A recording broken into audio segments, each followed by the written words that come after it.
Hello, my friends. Today we're going to talk about Megadeth. It's going to be a long show. I got a lot of info. Everybody knows that when Dave Mustaine was dismissed from Metallica, he and bassist Dave Ellison went on to form thrash metal band Megadeth.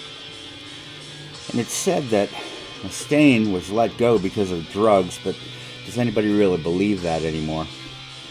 Metallica was Mustaine's project, and he composed the early music.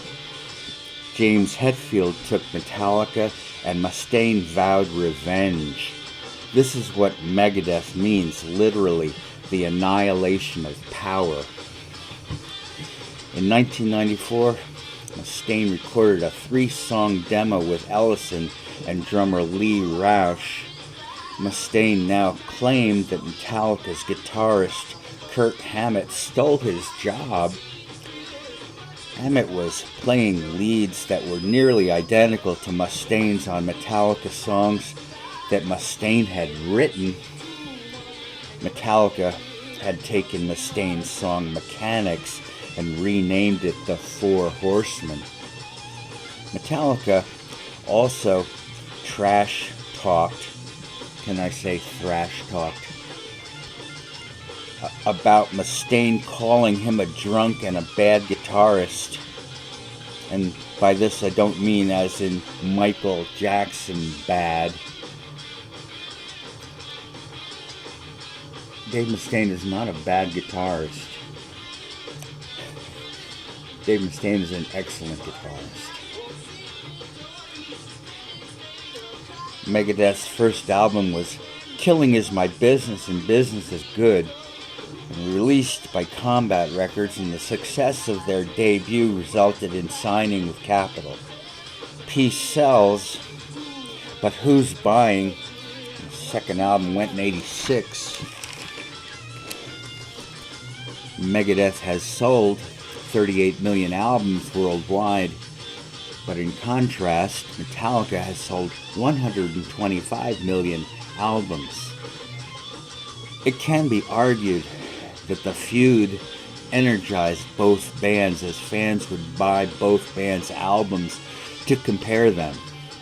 There's been plenty of grist for the metal mill expressed on magazine articles, which also kept the Hatfield-McCoy type give and take alive as long as fans still showed interest.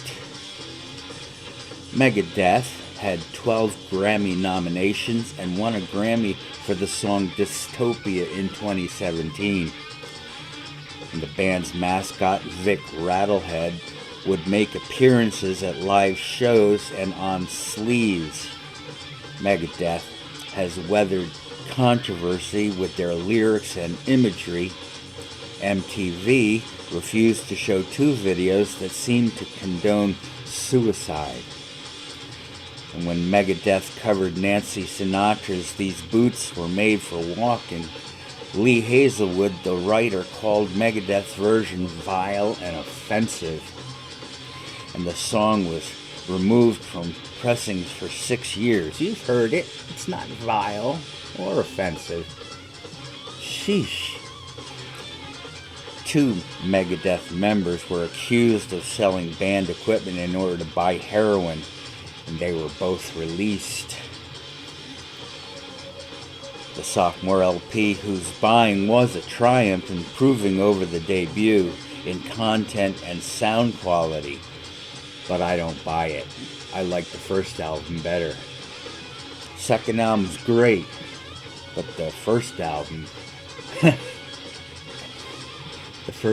is one of my favorites.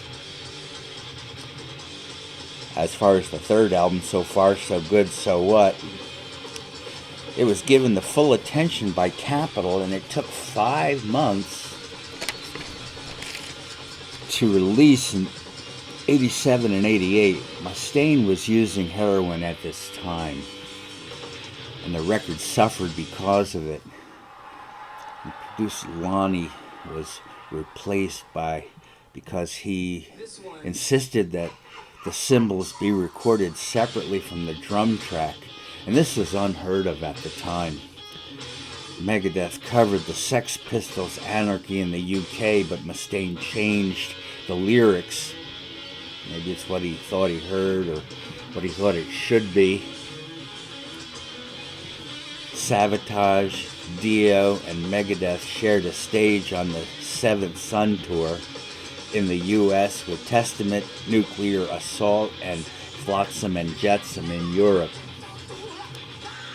It's kind of like Anarchy in the US. You know what I'm talking about. The film The Decline of Western Civilization Part 2, The Metal Years, placed Megadeth in the midst of performers Lemmy Kilmister, Ozzy, Aerosmith, Alice Cooper, and Kiss, all big acts and fine examples, but these stars did not perform.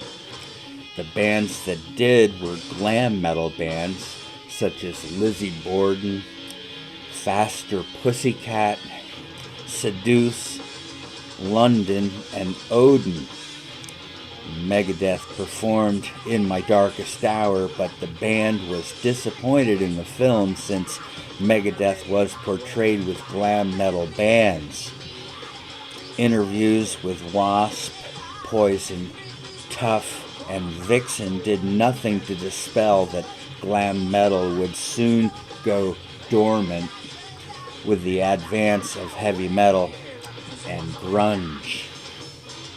In the movie, Steve's, Tyler, and Perry do a good job talking sobriety.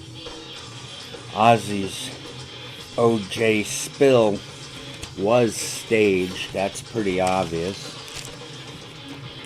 Fast Pussy was a blues rock band with lipstick and hairspray. Looks like fame, money, and girls, girls, girls was the theme of this movie. You know, rampant. But only Megadeth seemed real. The rest was hype that would not survive the 90s. And Paul Stanley was filmed in bed mostly. How's that heavy?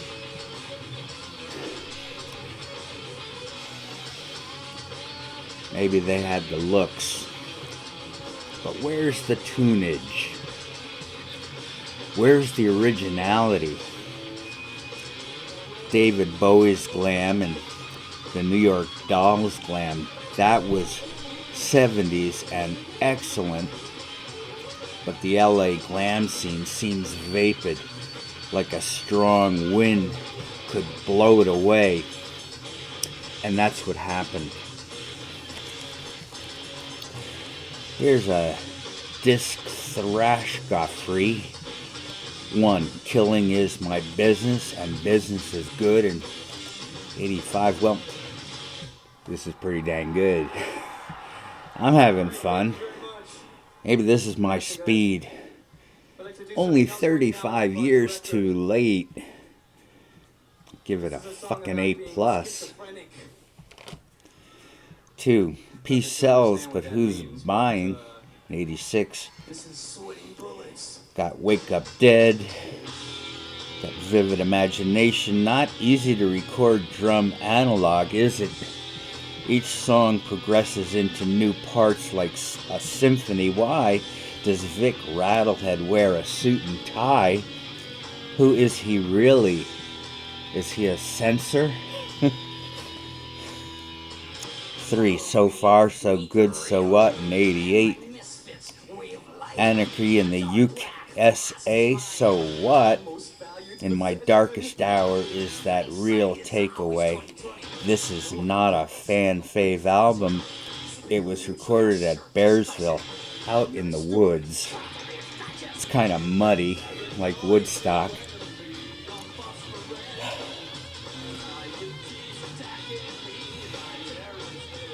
Rust in Peace in 90, the first album featuring Marty Friedman and Nick Menza. Megadeth is now more mainstream metal, as these cuts got on the radio. Their two singles, Hangar 18 and Holy Wars. Hangar 18 was about Area 52. The Punishment Due have become concert favorites, and this lineup is a classic, even if this was the tour that caused riots in Ireland. Five Magics is melodic. Moreover, May All Your Nuclear Weapons Rust in Peace is a bumper sticker Mustaine saw when he was driving, probably in LA. Gave him the idea for Rust in Peace. 5, Countdown to Extinction in 92. Symphony of Destruction, Sweating Bullets, Skin of My Teeth, all charted, and the album went to number 2 in the United States. Political themes include animal rights, anti-war, and Rodney King riots. Architect of Aggression is about Saddam Hussein. Remember him? George W. Bush Sr. made an appearance from his speech, "Read my lips, no new taxes." And taxation was destroying the middle class. And this album is the band's most socially and conscientious effort so far. Psychotron is about Deathlock, a Marvel comic guy. These songs are pared down, perhaps simpler than previous work. Megadeth was accused of arena baiting by some critics. Rolling Stone, of course. It made the 2017 list of 100 greatest metal albums of all time at number 33. Also from Rolling Stone. But then just sometimes talk out of both sides of their mouth.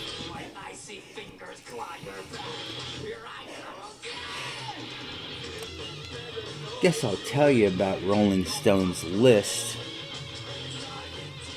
I'm not going to give you all of them, because that would take a long time. Anyhow, 97 was Gojira, From Mars to Sirius in 05. Glad to see ya. Recent band make the list. 95 was Dream Theater, Images and Words in 92. Number 86, Lamb of God, At the Palaces Burn in 03. 7, Meshuggah, Destroy, Erase, Improve in 95. What an album that is. 76, Twisted Sister, Stay Hungry in 84. Seems a little out of place on this list, but 84, you know. 73, The Scorpions, Blackout in 82. 71, Living Color, Vivid in 88. And 70, Death, Human in 91. 69, Soundgarden, Louder Than Love in 89. Deftones, White Pony in 2000. Gonna review Deftones soon. 55, Opeth, Blackwater Park in 2001. 52, Def Leppard, Pyromania in 83. 51, Carcass, Heartwork in 93. 37, Black Sabbath, Heaven and Hell in 80. No Ozzy. 35, Metallica, or Metal Liquor as some like to say, Kill 'Em All in 83. 34, Black Sabbath, Master of Reality, absolutely, 71. 33, Megadeth, Countdown to Extinction in 92. 26, Alice in Chains, Dirt in 92. 20, Anthrax, Among the Living. I have to look at Anthrax, I guess. 19, Megadeth, Rust in Peace. 15, Ozzy Osbourne, Diary of a Madman. But of course, absolutely. 14, Black Sabbath, Volume 4, oh yes. 9, Ozzy, Blizzard of Oz, powerful songs. I love Randy Rhoads. 7, Megadeth again, yeah.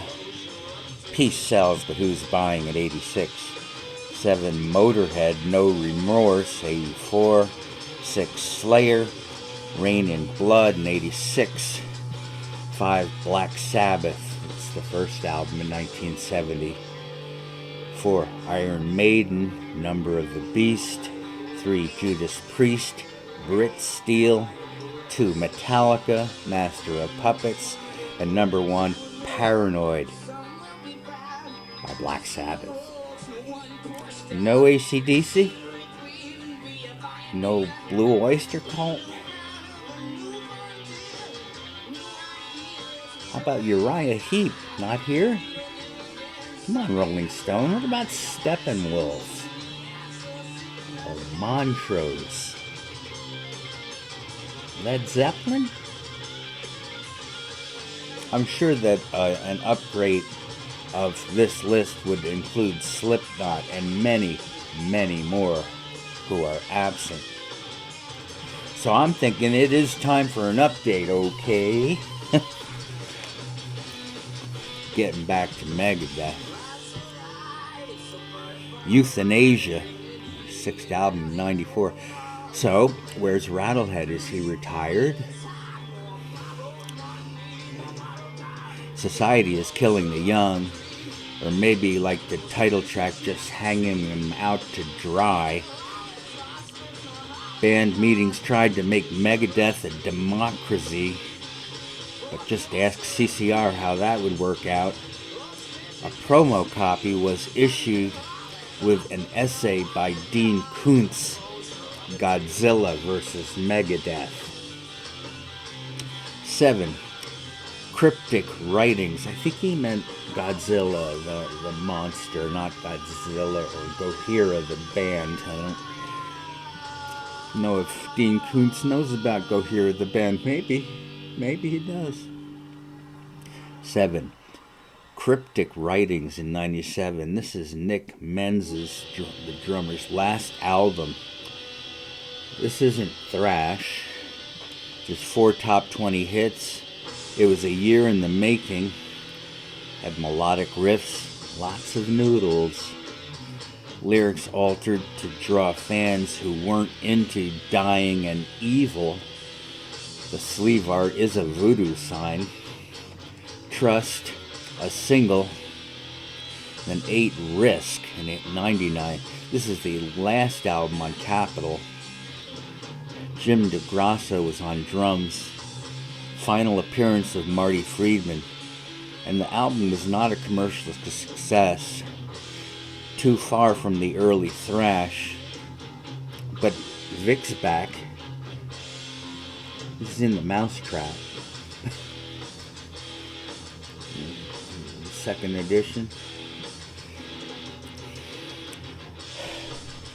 Then, fortunately, The World Needs a Hero came out in 2001, and it's back to heavy metal, and it charted to number 16 in the US. Sanctuary is the new label. Al Pitrelli is the lead guitarist. Dave Ellison left. This is a long album with some long songs. The title is a reference to Axl Rose, but not in a good way. 10. The System Has Failed in 04. Motorcycle doesn't work for me. Motorcycle-y. I like motorcycles, but for some reason this song is no Born to Be Wild. Dave took time off to heal from an injury to his arm. Chris Poland is back on guitar, but not as a member. Everyone else is a session musician. This is more like a Dave Mustaine solo album. In 11, the United Abominations in 07. Roadrunner is the new label. Megadeth's got an all-new lineup, except for Mustaine, of course. Album went to number 8 in the US. It's politically charged. Glenn Drover, James Lomenzo, Sean Drover. All lyrics were Mustaine's except Never Walk Alone. A Call to Arms, co-written with Glenn. Christina Scabia, did I say that right? Or Scabia of Lacuna Coil sang on A Tout Le Monde, the A-side.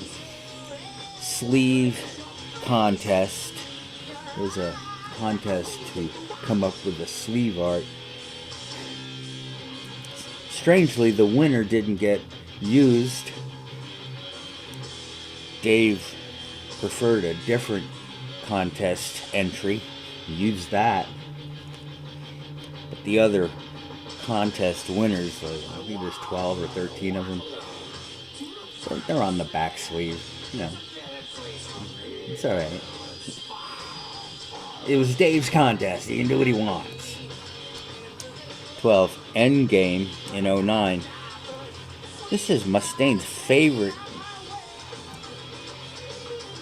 It's a tribute, kind of, to Led Zeppelin. He covers Out on the Tiles, and it's really a good cover. I like it a lot. Chris Broderick is on guitar, and Heavy Metal is back. Hopefully for good. It's really back for United Abominations as well as Endgame. To everybody's relief, I would say.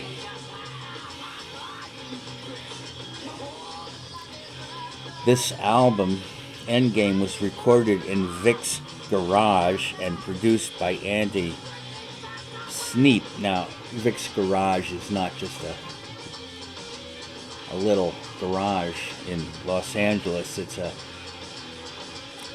recording studio that Dave Mustaine put together. He just calls it Vic's garage after Vic Rattlehead. I don't know if Vic Rattlehead was a mechanic or not. Maybe he just owned the place. Paid other people to do his mechanical work. Demonical mechanics. Well, Endgame was number 1 on the hard rock album chart in the US and number 2 on the rock albums chart. You think maybe they have a hard rock album chart and a rock album chart side by side for a reason? Probably just to have more number 1s. The song This Day We Fight was taken from Aragorn in The Lord of the Rings. Mustaine likes fantasy. 13. TH1RT3EN. This is rock/metal. Public Enemy number 1 is about Al Capone. Whose Life Is It? Got Sudden Death, Never Dead. Bassist Dave Ellison is back. Yeah. Mustaine said of 13, it's like early Sabbath with some Queens of the Stone Age thrown in. Just trying to get, current with the new century. Queens of the Stone Age is a good band. 14, Super Collider in 13. Tradecraft is the new label, but this label was created by Mustaine. And this is the last album for Sean Drover and Chris Broderick. The album got a lukewarm response. An angry guitarist has co-opted for the next album, which is Dystopian 16 with Lamb of God drummer Chris Adler. The album is another return to roots attempt, and this time they won a Grammy for Dystopia. Vic Rattlehead is on the sleeve wearing a virtual reality helmet. And I think this is the best album since Countdown to Extinction. What do you think? Mustaine went born again in 2003. You know, that's great if it keeps him away from drugs and alcohol. I tried it, didn't work for me. You know, Jesus and LSD is a ticket to an asylum. Still, Dave has given us his all through drugs and dreams, controversy, and Christ.